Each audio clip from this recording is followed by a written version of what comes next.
Hello बच्चों, good morning all of you. और कैसे हैं? उम्मीद करता हूँ अच्छे से होंगे और पढ़ाई लिखाई चल रही होगी। तो कॉपी पेन निकाल लीजिए, तैयार हो जाइए नोट्स बनाने के लिए।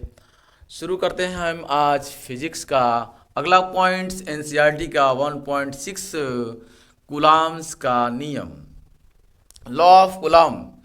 फ्रांस के रहने वाले ये वैज्ञानिक थे कूलाम साहब ने, जो अपना नियम दो स्थिर बिंदु आवेशों के बीच लगने वाले बल के बारे में बताया था। फ्रांसीसी वैज्ञानिक कूलाम ने 1785 में दो स्थिर बिंदु आवेशों के मध्य लगने वाले स्थिर वैद्युत बल के विषय में मात्रात्मक जानकारी दी थी। इनका नियम क्या था? लिखते हैं, इस नियम के अनुसार, इस नियम के अनुसार, कॉमा इन्वर्टेड कॉमा में आप लिखेंगे, दो स्थिर बिंदु आवेशों के बीच लगने वाला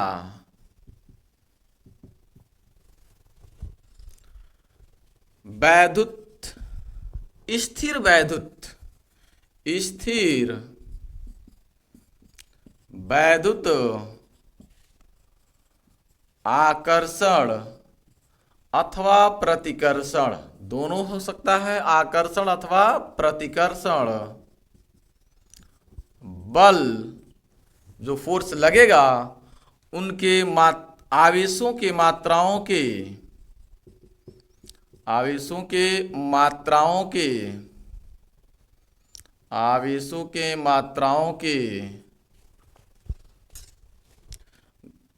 गुणनफल के अनुक्रमानुपाती,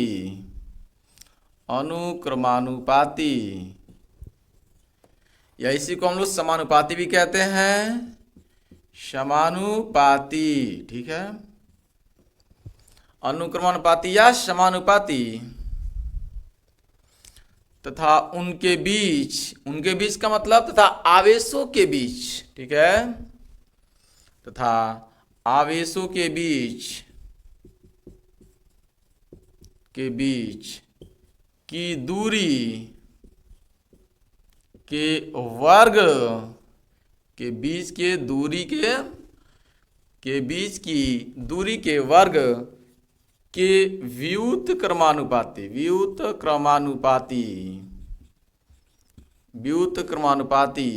होता है। ठीक, व्युत क्रमानुपाती होता है, ठीक है। इसकी दिशा लिख देते हैं, यह बल दोनों आवेशों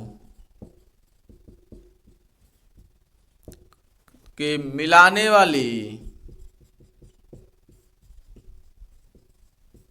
रेखा के, ठीक है, यह बल दोनों आवेशों के मिलाने वाली रेखा के अनुदिश होती है, ठीक है, अनुदिश होती है, यानी इस बल की जो दिशा होती है, ठीक है, वह दोनों आवेशों को मिलाने वाली रेखा के अनुदिश होती है।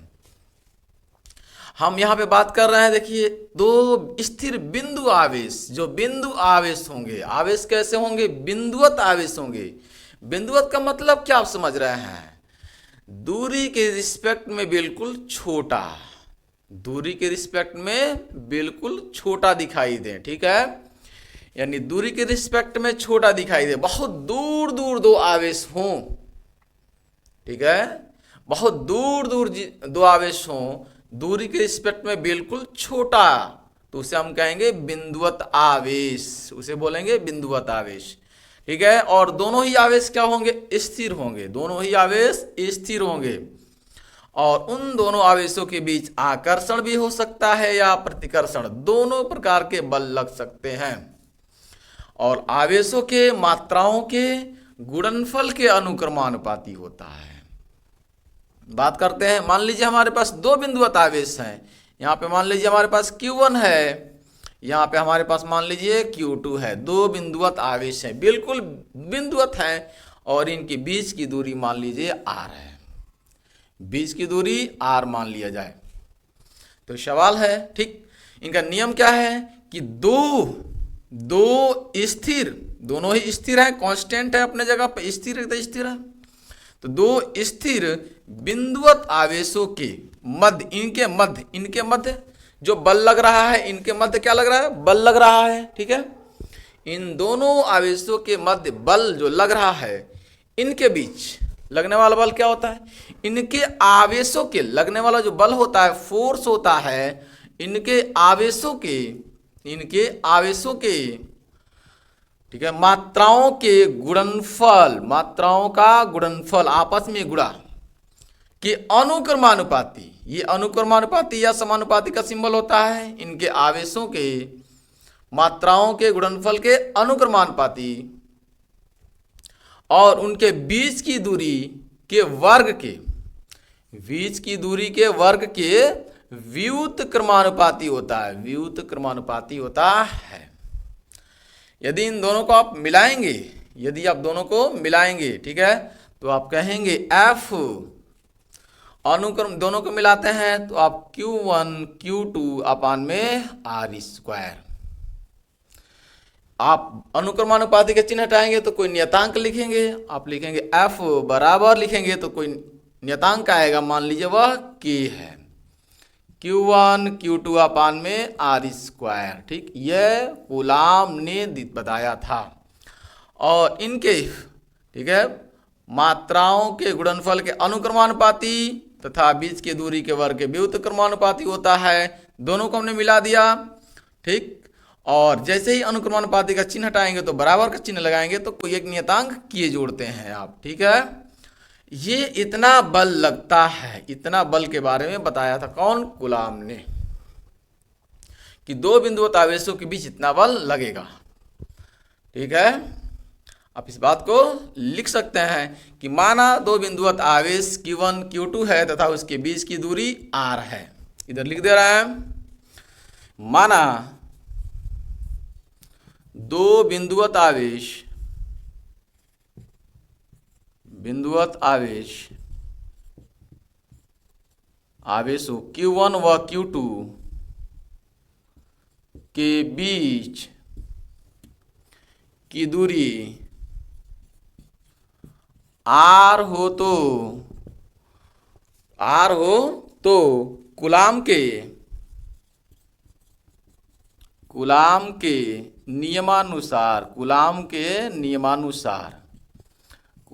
नियमानुसार F अनुक्रमानुपाती Q1 Q2, F व्युत क्रमानुपाती 1/R square, दोनों को आप मिलाएंगे, अनुक्रमानुपाती का चिन्ह हटाएंगे तो बराबर का चिन्ह लगाएंगे और एक नियतांक जोड़ेंगे K, ठीक है, Q1 Q2 अपान R स्क्वायर। ये मोड लगा दिए हैं क्योंकि इनके मात्राओं के गुणनफल के अनुक्रमानुपाती होता है। बात समझ में आ रही है। अगर दोनों के दोनों पॉजिटिव हैं तो एक दूसरे से दूर भागेंगे, ये बल इस पर लगाएगा। अगर दोनों के दोनों पॉजिटिव हैं, दोनों के दोनों धनात्मक हैं, तो ये वाला बल, ये इसको धक्का मारकर उधर करेगा, इधर बल लगाएगा, ठीक है, F1 कह सकते हैं हम, उधर बल लगाएगा, उस साइड बल लगा रहा है, ठीक है, F कह सकते हैं उधर बल लगा रहा है। और ये वाला आवेश भी पॉजिटिव अगर है तो ये भी धक्का मारेगा, इसको इस साइड जाएगा, इस साइड धक्का मारेगा तो इसकी डायरेक्शन ये होगी, ठीक है। तो इसी रेखा के ऊपर, यही इसी रेखा के ऊपर इसीलिए लिखा है यह बल दोनों आवेशों के मिलाने वाली रेखा के अनुदिश होती है, या इस डायरेक्शन में ये जाएगा, ये इधर से धक्का लगाएगा उस डायरेक्शन में जा रहा है, और ये इधर से धक्का लगा रहा है तो उस डायरेक्शन में जा रहा है, ठीक है। तो ये रहा कूलाम बल।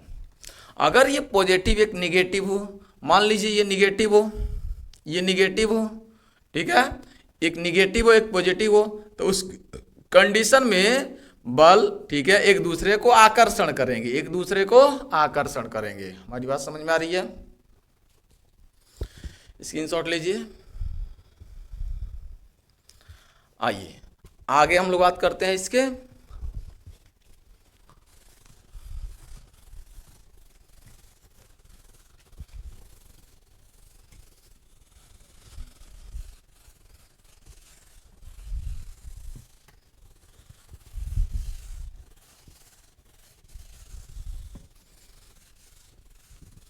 हमने यहां तक बात की है अभी तक, ठीक है। कहा एफ इक्वल टू के Q1 Q2 अपान में और स्क्वायर, यहां तक हमने बात की है। आगे हम लोग बात करते हैं, ये के क्या है, तो के जो है वह एक समानुपातिक नियतांक है, स्थिरांक है, यानी के जहां के एक समानुपातिक स्थिरांक है, ठीक है, स्थिरांक है, यह स्थिरांक है, ये नियतांक है, कांस्टेंट है। इसका मान, इस के का मान, ठीक है, अलग अलग पॉइंट पर अलग अलग निर्भर करता है। यानी के की बात, ये के का मान दो पॉइंटों पर हम कह सकते हैं निर्भर करता है। कौन कौन? के का मान, ठीक है, के का मान एक तो निर्भर करता है मात्रक पे, यानी के का मान दो बातों पर निर्भर करता है, दो बातों पर निर्भर करता है, ठीक है। कौन कौन भाई? नंबर एक मात्रक पे, ठीक है, एक तो मात्रक पे, ठीक है, मात्रकों पे, और दूसरा ये निर्भर करता है माध्यम पे, दूसरा निर्भर करता है माध्यम पे, ठीक है। एक मात्रक पे, दूसरा माध्यम पे निर्भर करता है। मात्रक में क्या होता है, अगर हम एसआई मात्रक देखें, एसआई मात्रक, ठीक है, एसआई अगर मात्रक देखें तो एसआई मात्रक का मान होता है, के की वैल्यू जो होती है वह होती है 1/4 pi epsilon not. Epsilon zero भी पढ़ते हैं, एप्सिलॉन नॉट भी पढ़ते हैं, ठीक है। ये क्या है? Epsilon not. एप्सिलॉन नॉट क्या है? तो निर्वात की विद्युतशीलता है, ठीक है, निर्वात की विद्युतशीलता है, विद्युतशीलता, ठीक है, निर्वात की विद्युतशीलता ये है। और इसका मान होता है 8.85 इंटू 10⁻⁻12। बात समझ में आ रही है? और इसका मान होता है कितना? इतना मान होता है। और के का मान कितना होता है? यहाँ पे 1/4, 4 यहाँ पे रखेंगे जब वैल्यू 1/4, पाई का मतलब 3.1, ठीक है, 4, और एप्सिलॉन नॉट की वैल्यू आप रखेंगे 8.85, 8.85 इंटू 10⁻⁻12। तो इसको फाइनल जब सॉल्व करेंगे तो मिलेगा आपको के की वैल्यू 9 इंटू 10⁻9। बात समझ में आ रही है? 9 इंटू 10⁻9। के का मात्रक क्या होगा? तो यहां से आप ध्यान से देखें, के का मात्रक, यहां से अगर के की वैल्यू हम पूछें तो आर से एफ में मल्टीप्लाई होगा। के की वैल्यू पूछे तो आर से एफ में क्या होगा? मल्टीप्लाई होगा, और Q1 Q2 से आप डिवाइड कर देंगे, ठीक है। तो यहां से मात्रक के का क्या बनेगा?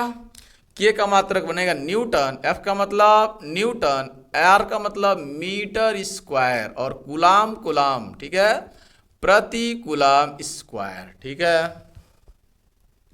इस बटे के लिए क्या लिखते हैं हम लोग? प्रति लिखते हैं, प्रति कुलाम कुलाम कुलाम स्क्वायर। तो इसका के का मात्रक क्या बनेगा? 9 into 10⁻9 newton metre square, newton metre square प्रति कुलाम स्क्वायर। यह तो के का मात्रक होगा, ठीक है। एप्सिलॉन नॉट का मात्रक क्या बनेगा? एप्सिलॉन नॉट का मात्रक क्या बनेगा? ध्यान से देखिए, के यहाँ पे, एप्सिलॉन नॉट यहाँ पे, दोनों एक दूसरे के व्युत्क्रम में है, उल्टे में है। तो मात्रक क्या बनेगा? जो के का मात्रक होगा वही पलट जाएगा, उल्टा हो जाएगा। जो के का मात्रक है वही क्या होगा? उल्टा हो जाएगा। जो इसी को उल्टा कर देंगे हम, ठीक है, तो ये कुलाम ऊपर चला जाएगा, तो कुलाम का स्क्वायर प्रति, दोनों ये नीचे आ जाएंगे, न्यूटन मीटर स्क्वायर, ठीक है। तो ये तो एप्सिलॉन नॉट का मात्रक हो गया। तो एसआई पद्धति में के का जो मान होता है वह होता है 9 इंटू 10⁻9, ठीक है। एसआई मात्रक में के का जो मान होता है वह 9 इंटू 10⁻9 होता है। लेकिन सीजीएस में इसका मात्रक क्या होता है? तो इसका मात्रक सीजीएस में क्या होता है, ठीक है। ये तो एसआई मात्रक है, सीजीएस में क्या बनेगा भाई? तो सीजीएस में इसका मात्रक देखते हैं हम लोग। तो आइए बात करते हैं हम लोग हैं। तो के यहां पे है, ध्यान से देखिएगा, के का मात्रक हम लिख रहे हैं।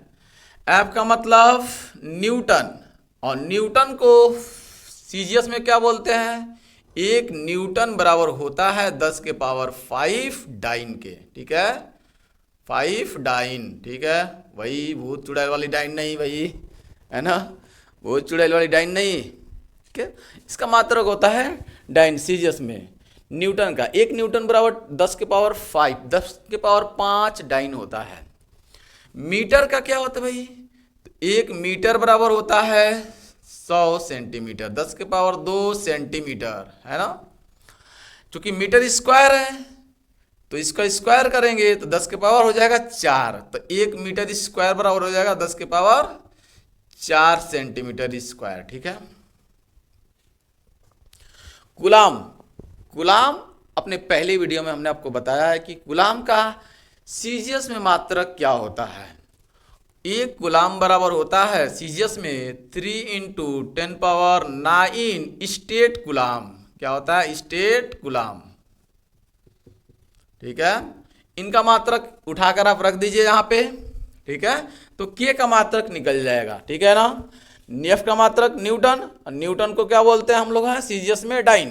तो ये हो जाएगा न्यूटन की जगह पे 10 के पावर 5 इंटू इंटू। ठीक है, मीटर स्क्वायर, मीटर स्क्वायर ये लिखते हैं। इसकी वैल्यू कितनी होती है भाई? इसकी वैल्यू सीजीएस में कितनी होती है? एसआई में, एसआई में कितनी होती है? 9 इंटू 10 पावर 9। ठीक है, तो इसको लिख लेते हैं पहले 9 इंटू 10 पावर 9 इंटू, इसको बदल। ठीक है, न्यूटन का मतलब 10 के पावर 5, 10 के पावर 5।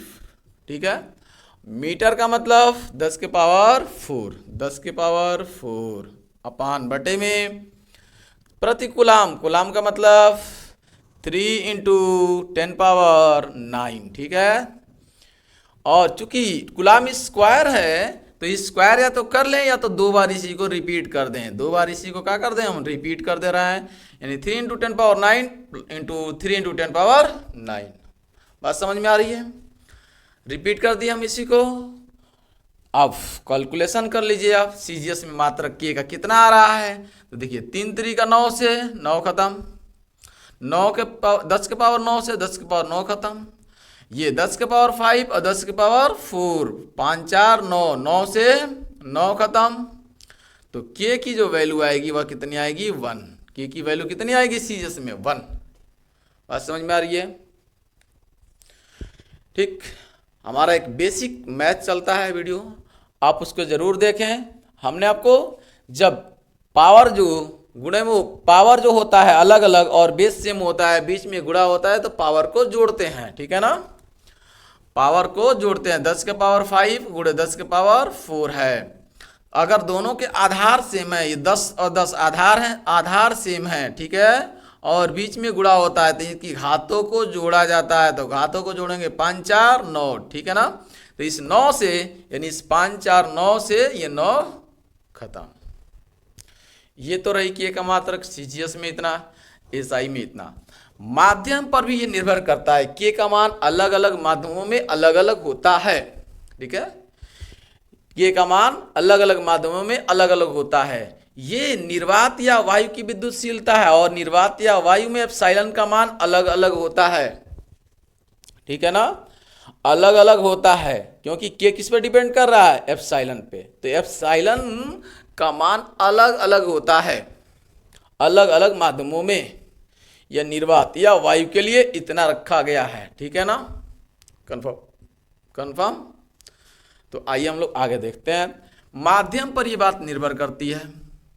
ठीक है, तो माध्यम पर निर्भर करती है। ठीक, इस कंडीशन में हम लिखते हैं कितना निर्भर करेगा भाई माध्यम पे। तो थोड़ा सा इसको रफ करते हैं, शॉर्ट स्क्रीन लीजिए जल्दी। हो गया?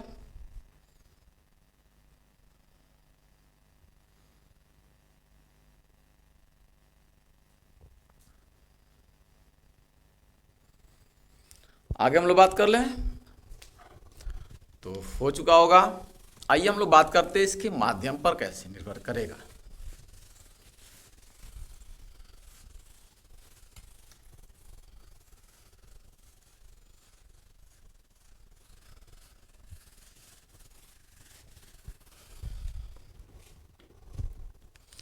तो यहां से के का मान था, के का मान इसमें आर से मल्टीप्लाई था, यानी F into R square upon में इससे डिवाइड था Q1 Q2, ठीक है। तो के का मान माध्यम पर निर्भर करेगा, अलग अलग माध्यमों में के का मान अलग अलग होगा। यहाँ पे एक बात हम लिखे थे आपको कि के बराबर होता है 1/4 पाई एप्सिलॉन नॉट इंटू, ठीक है, ये के का मान इतना होता है। और एप्सिलॉन नॉट क्या है, एप्सिलॉन नॉट जो होता है वो ये वायु या निर्वात की विद्युतशीलता है। ये क्या है, ओ का मतलब, ठीक है, वायु या निर्वात की विद्युतशीलता, एप्सिलॉन नॉट या एप्सिलॉन जीरो कहते हैं इसे, ठीक है ना, याद रखिएगा एप्सिलॉन, एप्सिलॉन, ठीक है, जीरो भी बोलते हैं, एप्सिलॉन नॉट भी बोलते हैं, ठीक। तो एप्सिलॉन नॉट ये वायु या निर्वात में है, वायु या निर्वात के लिए लिखे हैं, तो वायु या निर्वात की विद्युतशीलता है। तो ये क्या है, वायु या निर्वात की विद्युतशीलता है, विद्युतशीलता, ठीक है। यदि के बराबर हम ऐसे लिख दें 1/4 पाई एप्सिलॉन, ठीक है, तो एप्सिलॉन ये जिस माध्यम में जाएगा, ठीक है, जिस माध्यम में जाएगा उस माध्यम की विद्युतशीलता होगा। बात समझ में आ रही है। ये निर्भर कर रहा है के किस पे डिपेंड है, एप्सिलॉन पे, के किस पे डिपेंड है, एप्सिलॉन पे, ठीक है। तो एप्सिलॉन का मान अलग अलग होता है, अलग अलग फोर्स होता है। सपोज कीजिए आपको हवा में कहें अगर चलने के लिए, हवा में दौड़ने के लिए, वायु में या निर्वात में, तो आप बहुत फास्ट दौड़ेंगे भाई, खूब तेजी से दौड़ेंगे आप, है ना। लेकिन क्या है, जल में दौड़ जाइए, पानी में दौड़िए, पानी में क्या दौड़ पाएंगे आप, नहीं, पानी में आप उतना तेज नहीं चल पाएंगे, ठीक है। मान लीजिए पानी दूसरा एक माध्यम है, मान लीजिए इसको M, ठीक है, मान लीजिए क्या M दूसरा माध्यम है, तो उस कंडीशन में, इस कंडीशन में ये दूसरा माध्यम है, ठीक है, ये दूसरा माध्यम है, इन दोनों का अगर हम अनुपात निकालें, ठीक है, इन दोनों का अनुपात निकालें, इसे 1 नंबर मान लेते हैं, इसे 2 नंबर मान लेते हैं, इन दोनों का थोड़ा अनुपात ले लेते हैं, रेशियो ले लेते हैं। तो रेशियो क्या बनेगा भाई, तो देखिएगा ध्यान से, इस रेशियो से क्या बनेगा 1/4 pi epsilon not, 1/4 pi epsilon not upon 1/4 pi epsilon M, ठीक है, एप्सिलॉन M। बात समझ में आ रही है, एप्सिलॉन M ये ऊपर जाएगा तो बनेगा क्या, ये 1/4 pi epsilon not into 4 pi epsilon M, epsilon M अपान में 1, 4 पाई से 4 पाई खत्म, यानी एप्सिलॉन M अपान हो जाएगा एप्सिलॉन नॉट, ठीक है। और ये कहलाता है एप्सिलॉन R, और एप्सिलॉन R को बोलते हैं हम लोग आपेक्षिक विद्युतशीलता। क्या बोलते हैं, आपेक्षिक विद्युतशीलता, विद्युतशीलता बोलते हैं, या इसी का दूसरा नाम होता है एक परावैद्युतांक, परावैद्युतांक होता है, ठीक है। सामान्य भाषा में इसका क्या नाम होता है, परावैद्युतांक, ठीक, 2 नाम है, ठीक है, एक स्कूल का एक घर का, ठीक है। तो एप्सिलॉन R को क्या बोलते हैं हम लोग, हैं आपेक्षिक विद्युतशीलता या परावैद्युतांक के नाम से इसे हम जानते हैं। इतनी बातें कंफर्म हो रही है, इसे क्या बोलते हैं, परावैद्युतांक, या ये, ठीक है, आपेक्षिक विद्युतशीलता या परावैद्युतांक के नाम से जानते हैं। अगर हम यहाँ पे बात कर लें, यहाँ पे बात कर लें तो ध्यान से समझिएगा यहाँ पे, ठीक है, यहाँ पे F बराबर हो जाएगा, K का मान कितना होता है निर्वात या वायु में, इतना होता है, याद रखिए M, ये एप्सिलॉन M क्या है, एप्सिलॉन M है माध्यम की विद्युतशीलता, माध्यम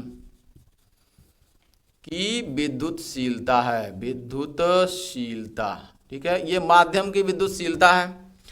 आइए देखते हैं, यदि हम यहाँ पे निर्वात या वायु के लिए क्या रखेंगे, 1/4 pi epsilon not, 1/4 pi epsilon not into Q1 Q2 अपान में R स्क्वायर, ठीक है ना, मान लीजिए। और ये मान लीजिए निर्वात या वायु के लिए F0। यदि माध्यम के लिए लें तो माध्यम के लिए हम ये लेंगे K का मान, तब कितना होगा Fm, माध्यम के लिए m लिख रहा है 1/4πε बरा इंटू Q1 Q2 अपान में R स्क्वायर। समीकरण नंबर इसे हम 4 बना देते हैं, ठीक है। अगर एक दूसरे से हम डिवाइड कर लें तो मान क्या निकल कर आएगा, एक दूसरे से डिवाइड कर लें यानी समीकरण 3 और 4 से डिवाइड करते हैं, ठीक है।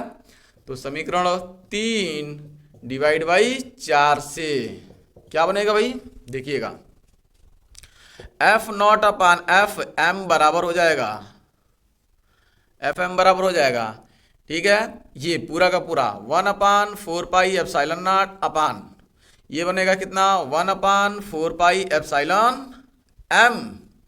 इंटू यह है Q1 Q2 अपान में R स्क्वायर, और ये भी है वही चीज, ठीक है, Q1 Q2 अपान में R स्क्वायर। ये पूरा कैंसिल हो जाएगा, यह भी इससे कैंसिल होगा, तो बनेगा क्या, ये ध्यान से देखिए, इसको हटा दे रहा है, ठीक है। बनेगा क्या, ध्यान से देखिए आप, F0 अपान Fm बराबर हो जाएगा, ये एप्सिलॉन m ऊपर जाएगा, एप्सिलॉन m ऊपर जाएगा, तो एप्सिलॉन m अपान में एप्सिलॉन नॉट, ठीक है। ये इन दोनों में रेशियो बनेगा, और एप्सिलॉन m अपान एप्सिलॉन r, ठीक है, m अपान एप्सिलॉन नॉट को क्या बोलते हैं, एप्सिलॉन r बोलते हैं। क्या बोलते हैं इसको, एप्सिलॉन r बोलते हैं। हमारी बात समझ में आ रही है। तो इन तीनों में ये रेशियो है, ठीक है, इस बात को आपको ध्यान में रखना है, इन तीनों में ये रेशियो आपको मिला हुआ है। F0 क्या है, वायु या निर्वात की में लगने वाला बल। Fm क्या है, उस माध्यम में लगने वाला बल। एप्सिलॉन m क्या है, माध्यम की विद्युतशीलता। एप्सिलॉन नॉट क्या है, निर्वात या वायु की विद्युतशीलता। एप्सिलॉन r क्या है, आपेक्षिक विद्युतशीलता या परावैद्युतांक, या परावैद्युतांक, ठीक है, या परावैद्युतांक। तीनों में कंफ्यूजन नहीं होना है, ठीक है। F0 क्या है, तो निर्वात या वायु में लगने वाला फोर्स। लिखते हैं इस बात को हम, F0 क्या है, निर्वात या वायु में, ठीक है, निर्वात या वायु में क्या है, बल है। Fm क्या है, Fm है, ठीक है, माध्यम में लगने वाला बल, माध्यम में लगने वाला बल, ठीक है। एप्सिलॉन m क्या है, एप्सिलॉन m क्या है, माध्यम की विद्युतशीलता, माध्यम की विद्युतशीलता। और एप्सिलॉन नॉट क्या है, वायु या निर्वात की विद्युतशीलता। और एप्सिलॉन r क्या है, आपेक्षिक विद्युतशीलता या परावैद्युतांक। कंफर्म हो गया होगा बातें, बिल्कुल कंफर्म हो गया होगा, ठीक है। किसी प्रकार का कोई डाउट हो तो आप कमेंट सेक्शन में जरूर कमेंट करके आप बताएं, राइट्स, इट्स ओके। तो आज के लिए हम, ठीक है, क्लास को इतना रहने दे रहे हैं, सफिशिएंट है। आप लोग इसको रिवाइज कीजिए। अगर वीडियो